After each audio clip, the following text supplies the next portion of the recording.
नमस्कार बच्चों। जो कक्षा 10 का जो अध्याय 10 है यानी कि प्रकाश का परावर्तन तथा अपवर्तन, और उस चैप्टर से संबंधित जो पहला पार्ट का वीडियो आपने देखा होगा, अब इसका सेकंड पार्ट है। तो सेकंड पार्ट में हम बात करते हैं दर्पण तथा कैसे दर्पण के जो अन्य गुण होते हैं उनके बारे में बात करते हैं।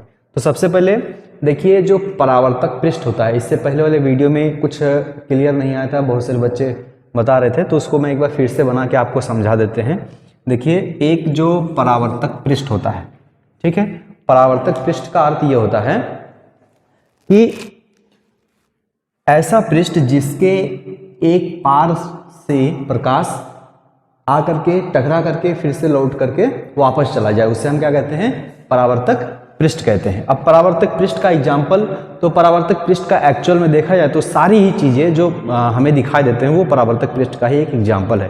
क्योंकि वो हमें दिखाई दे रहे हैं, इसलिए दिखाई दे रहे हैं क्योंकि प्रकाश उस पर पड़ रहा है और पड़ने के बाद फिर वो टकरा करके हमारी आंखों तक पहुंचता है। उदाहरण के लिए, जैसे ये कपड़ा है, तो ये भी एक प्रकार कहीं ना कहीं परावर्तक पृष्ठ है, क्योंकि इसके ऊपर प्रकाश पड़ रहा है, पड़ने के बाद हमारी आंखों में पड़ रहा है, तो कहीं ना कहीं प्रकाश टकरा करके वापस आता है, जिसे हम देखते हैं। तो जो परावर्तक पृष्ठ होता है, तो परावर्तक पृष्ठ हमने एक ये बनाया, और इसके जो एक साइड में जो हमने लाइन खींच दिया, इसे हम कहेंगे छायांकित क्षेत्र, ठीक है, जो कि रिफ्लेक्ट करता है, यानी कि ये दर्शाता है कि हम जो प्रकाश जो भी इसमें आएगा, इसमें ऊपर साइड से ही प्रकाश परावर्तित होकर जाएगा, नीचे साइड से नहीं, ठीक है। यानी कि नीचे वाला जो पार्ट है वो प्रकाश को परावर्तित नहीं करता है, हालांकि वो भी करता है, लेकिन यहाँ पूर्ण प्रकाश को परावर्तित करना है, इसलिए हम एक अन्य पृष्ठ को चुन लेते हैं, ठीक। अब इस पृष्ठ पर ये जो लाइन हमने बनाया है, इस लाइन पर हम क्या करेंगे? एक लंब खींचेंगे, ठीक है। क्या करेंगे? एक लंब खींचेंगे। और यदि आप एग्जाम वगैरह में इस चित्र को बनाना चाहते हैं, इसको मैं थोड़ा सीधा बना देता हूं। अगर आप एग्जाम में बनाना चाहते हैं तो पटरी की सहायता से बनाइए, और साथ ही में जो आप अंश वगैरह बनाएंगे उसको आप प्रकार के द्वारा बनाइए, ठीक है। नब्यांश बनाना आप जानते होंगे, अगर नहीं जानते हैं तो मैं उसके लिए एक पार्ट बना दूंगा मैथ से संबंधित, उसमें आप देख सकते हैं। तो नब्यांश बनाने के बाद उससे हम क्या कहेंगे? लंब कहेंगे। तो मैं यहाँ एक नब्यांश बना देते हैं, जो कि ये हम बना देते हैं, ठीक है। इस बिंदु पर हमने ये क्या बना दिया? ये हो गया हमारा नब्यांश, ठीक है। इसको हम अभी नहीं दिखाते हैं, थोड़ी देर बाद दिखाते हैं। ये हमारा नब्यांश हो गया। अब इस नब्यांश जो बन गया, ये काल्पनिक है, ध्यान रखिएगा। अब हम एक प्रकाश को इस परावर्तन पृष्ठ पर पड़ने देते हैं, ठीक है।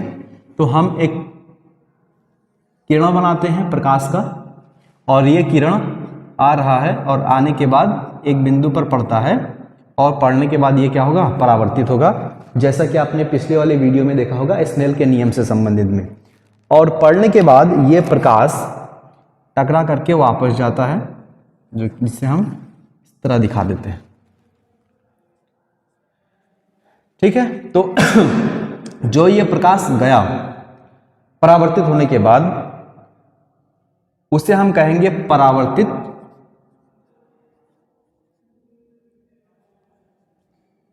किरण, ठीक है। और जो प्रकाश आया इसे हम कहेंगे आपतित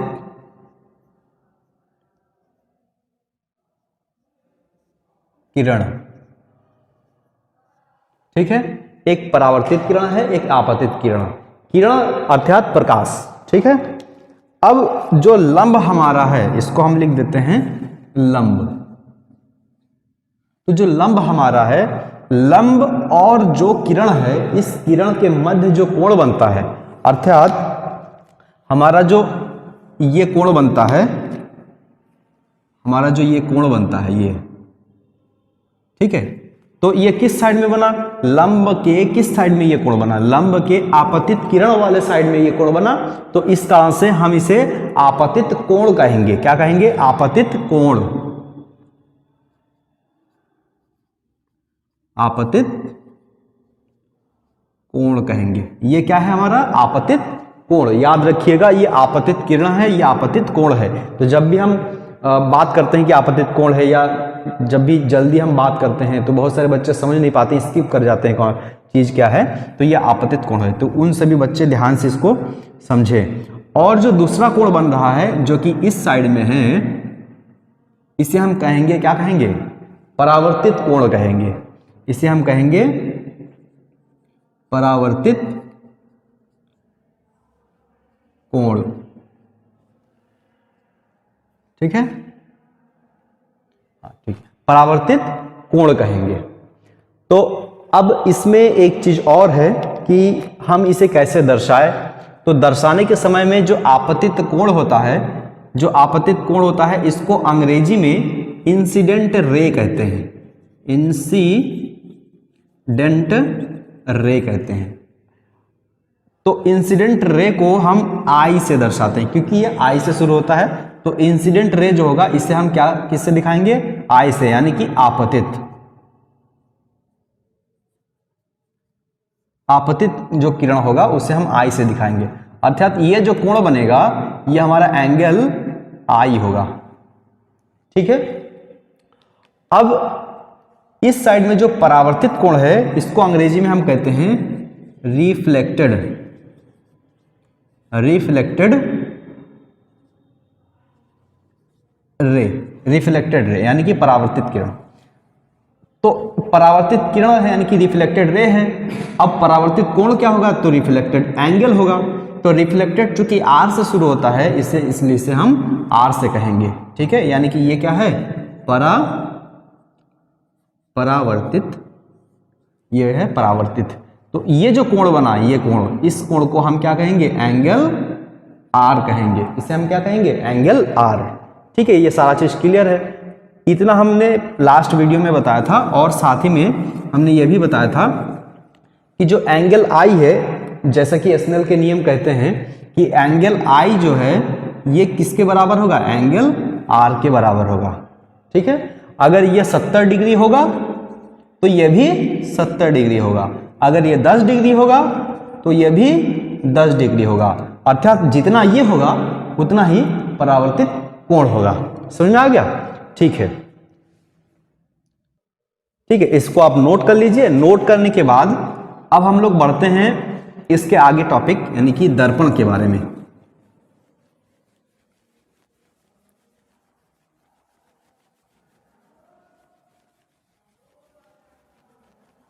दर्पण में क्या है कि दर्पण वह वस्तु है जो प्रकाश को परावर्तित करता है, सीधा सेंस हमारा ये रहेगा।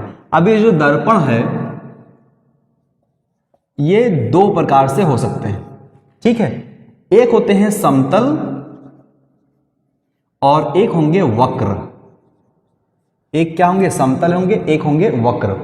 समतल कहने का अर्थ यह है कि ऐसे पृष्ठ से प्रकाश परावर्तित हो रहे हैं जो समान है, समतल है, सीधा है। समझ में आया, यानी कि ये सीधा होगा, ये समतल होगा। और वक्र का अर्थ यह है कि जो टेढ़े मेढ़े है, जो सीधा नहीं है, अर्थात कुछ इस तरीके से मान के चलते हैं, कुछ इस तरीके से, ठीक है। अगर कोई पृष्ठ है जो उबड़ खाबड़ है या समान नहीं है तो वो क्या हो जाएगा, ये हो जाएगा वक्र हो जाएगा, ठीक है। तो समतल दर्पण से जो कि सीधा होता है, समतल दर्पण से प्रकाश किस तरीके से परावर्तित होता है ये आपने देख लिया, यानी कि स्नेल के नियम के अनुसार। जैसे उदाहरण के लिए मान के चलते हैं कि ये एक समतल है और इसका छायांकित भाग, जैसे कि हमने बताया था, इसको भूलना नहीं चाहिए, छायांकित भाग को हमने दर्शा दिया। और यहाँ एक किरण आता है और आने के बाद किधर जाएगा, ये इस प्रकार से चला जाएगा। क्यों, क्योंकि इसके बीच यदि हम एक लंब डालते हैं तो हमें माइंड में ये बना के रखना है कि जितना एंगल इधर का हो उतना ही एंगल इधर का भी हो।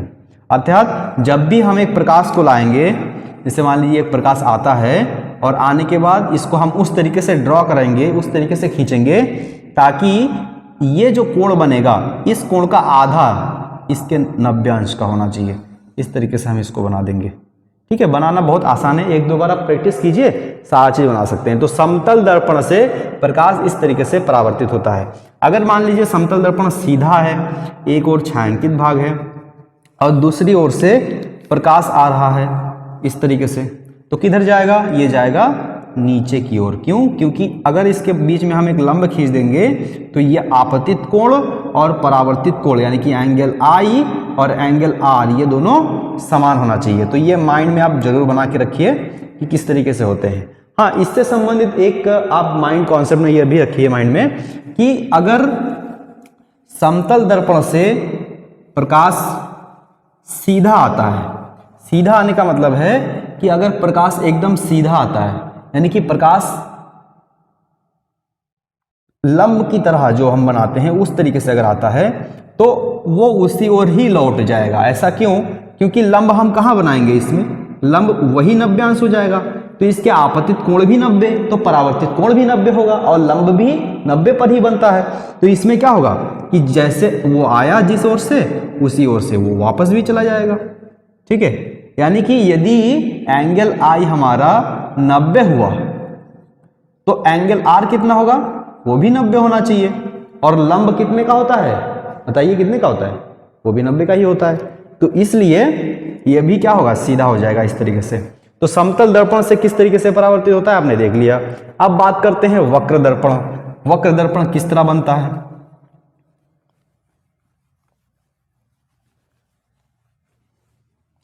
सारा चीज आप नोट करते रहिए साथ में, और जहां कहीं पर भी समस्या हो आप हमसे संपर्क कीजिए। सारा नंबर वगैरह आपके पास होगा ही, और ना है तो कमेंट करके आप बताइए जहां समझ में ना आए, या अगर आपको लगे कि हाँ कोई एक टॉपिक है जो मिस्टेक हो गया है तो उसको हम सुधार करते हैं।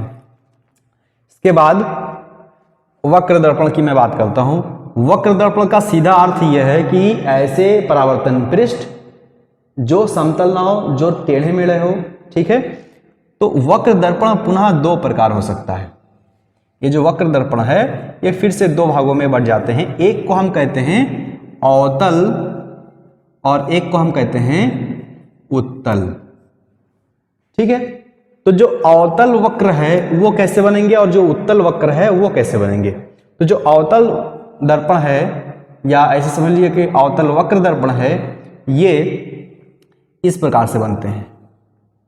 हल्का जो टेढ़ा होता है। ठीक है, तो अवतल कहने का अर्थ है कि अंदर की ओर परावर्तन पृष्ठ होगा। ठीक है, वहीं पर उत्तल क्या होगा, वो बाहर की ओर परावर्तन पृष्ठ होगा।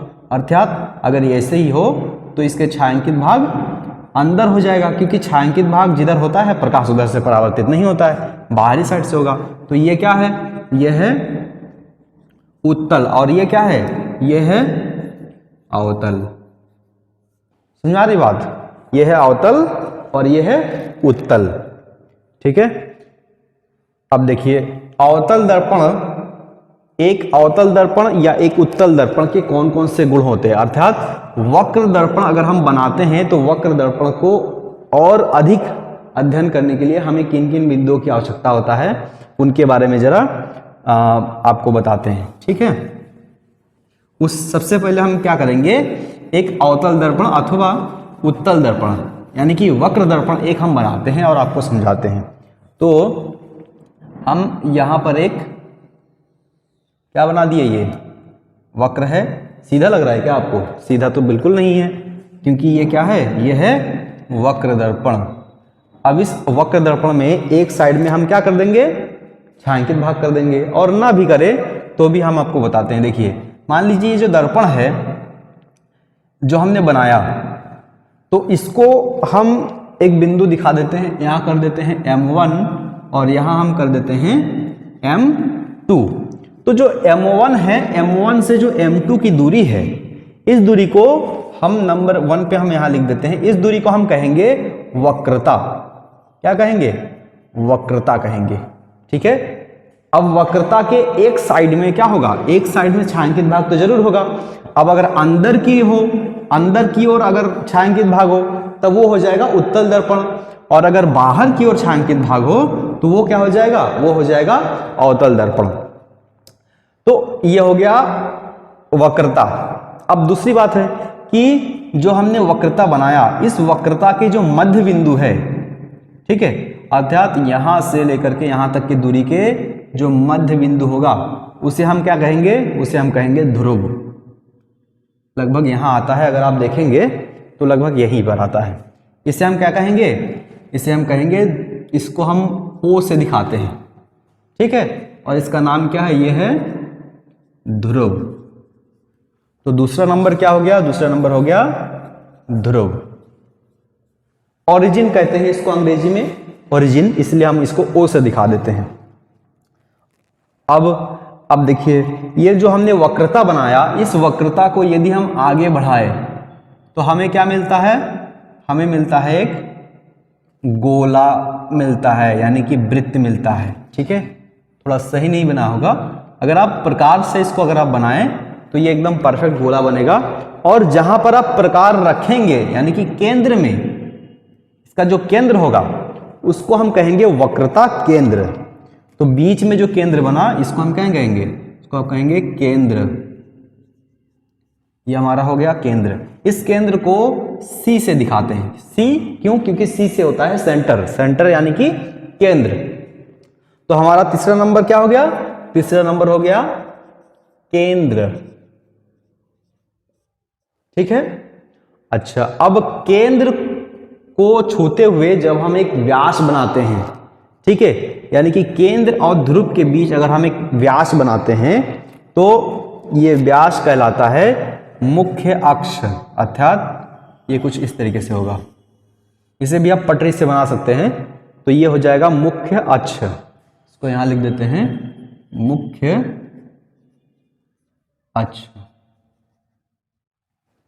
मुख्य अक्ष। तो हमारा तीसरा, चौथा चीज क्या हो गया, हमारा चौथा हो गया मुख्य अक्ष हो गया।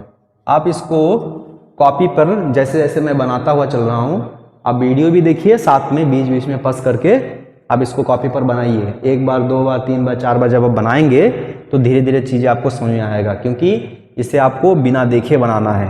रफली भी बना सकते हैं कॉपी पर, पेन से भी बना सकते हैं। शुरू शुरू में आप पेंसिल से प्रयास कीजिए। तो हमारा ये क्या हो गया, केंद्र हो गया, ये हो गया ध्रुव, ये हो गया हमारा वक्रता।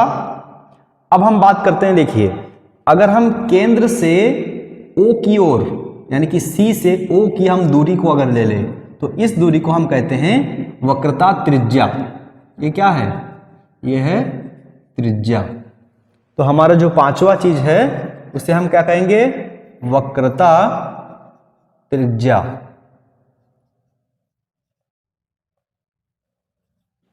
इसे हम कहेंगे वक्रता त्रिज्या कहेंगे, ठीक है। अब इसे R से भी दिखा सकते हैं, जैसे नॉर्मली किसी भी वृत्त के हम त्रिज्या को दर्शाते हैं उस तरीके से हम इसे दर्शा सकते हैं। अब जो अगला बिंदु है वो है कि यदि केंद्र से यदि हम O तक की दूरी को ले ले, अर्थात त्रिज्या को ले ले, तो त्रिज्या के जो आधा होगा, यानी कि त्रिज्या की जो आधा दूरी होगा, इसे सबसे पहले हम बांट देते हैं। ये लगभग इसकी आधा दूरी होगा, यहाँ से यहाँ तक का और यहाँ से यहाँ तक की दूरी जो है वो लगभग एक जैसा ही होगा। इसे आप प्रकार लीजिए, प्रकार को यहाँ से काट दीजिए, उतना ही दूरी आप यहाँ से काट दीजिए, जहाँ पर कटेगा वो आपकी मध्य बिंदु होगा। तो ये मध्य बिंदु जब हम O से चलते हैं, अर्थात यहाँ से यहाँ तक की जो दूरी है, इस दूरी को हम कहते हैं फोकस।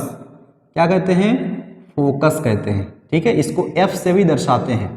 अब ये फोकस बिंदु जो होगा एक्चुअल में यहाँ पर होगा, यानी कि यहाँ से यहाँ तक की जो दूरी है इसे हम फोकस कहेंगे, इसको हम F से दिखाएंगे। तो हमारी छठी चीज क्या हो गया, फोकस। क्या हो गया, फोकस। तो फोकस ये हो गया। अब अगर हम बात करते हैं उत्तल दर्पण की या बात करते हैं अवतल दर्पण की, तो अब ये सारा चीज हो गया। अब इसमें एक चीज और बचा है, जब आप बुक में देखेंगे, चूंकि आपका टेक्स्ट बुक एनसीईआरटी चलता है, एनसीईआरटी में देखेंगे तो ये सारा चीज आपको मिल जाएगा। इसके बाद एक और मैं बता देता हूँ कि बहुत सारे एग्जाम में पूछ लेते हैं। अब एग्जाम में क्या पूछे, इसके लिए तैयारी तो आपको अच्छे से करनी ही पड़ेगी। अब देखिए, ये जो कुल दूरी होता है, ठीक है, यहाँ से लेकर के पूरा ये जो दूरी होता है, इस दूरी को हम क्या कहते हैं, द्वारक। तो इसको भी हम लिख देते हैं द्वारक, को द्वारक कहते हैं। अर्थात ये जो पूरा जो व्यास है, यहाँ से लेकर के यहाँ तक की जो दूरी है इस पूरे का, इसको हम क्या कहते हैं, व्यास कहते हैं, और इसको हम द्वारक भी कहते हैं। तो ये सारा चीज़ हो गया। अब इसके बाद यहाँ एक चीज़ और मैं बता दूं कि जो त्रिज्या है यहाँ से यहाँ तक की दूरी है जिसको हम r से दर्शा रहे थे, ठीक है, इसको छोटे r से ही दर्शाइए तो अच्छा रहेगा क्योंकि त्रिज्या है। तो जो f की दूरी है अर्थात r जो है इसके मध्य में 2f के जैसा दूरी है, तो r is equal to 2f अर्थात f is equal to r/2, यानी कि त्रिज्या के अगर हम 2 भाग कर देंगे तो हमें क्या मिलेगा, हमें मिल जाएगा फोकस दूरी। अब इसके बाद अगला जो टॉपिक है वो आपको हम बताने वाले हैं कि जो गोलीय दर्पण है उस गोलीय दर्पण से चाहे वो उत्तल हो, अगर हम अंदर की ओर छायांकित भाग कर देते हैं तो क्या हो जाएगा, ये उत्तल हो जाएगा, और अगर हम बाहर की ओर कर दें तो चूंकि परावर्तित पृष्ठ अंदर हो जाएगा तब ये अवतल कहलाएगा। तो उत्तल दर्पण अथवा अवतल दर्पण दोनों से प्रकाश किस तरीके से परावर्तित होता है वो हम इसके अगले पार्ट में बता देंगे क्योंकि वीडियो काफ़ी लंबा हो जाएगा। और साथ ही में ये आप याद रखिए कि अगर हम समतल दर्पण ले, मान लीजिए एक समतल दर्पण है और कहीं पर अगर उत्तल है अथवा अवतल है, दोनों ही प्रकार के दर्पण से जो प्रकाश परावर्तन का जो नियम है वो बदलता नहीं है, नियम स्थिर रहता है। ठीक है, इसी के साथ इस पार्ट में इतना ही, और इसके बाद जो नेक्स्ट पार्ट आएगा जो पार्ट नंबर 3 रहेगा उसमें आप इसके आगे वाले जो पार्ट के जो वीडियो होंगे वो आप देख सकते हैं। धन्यवाद।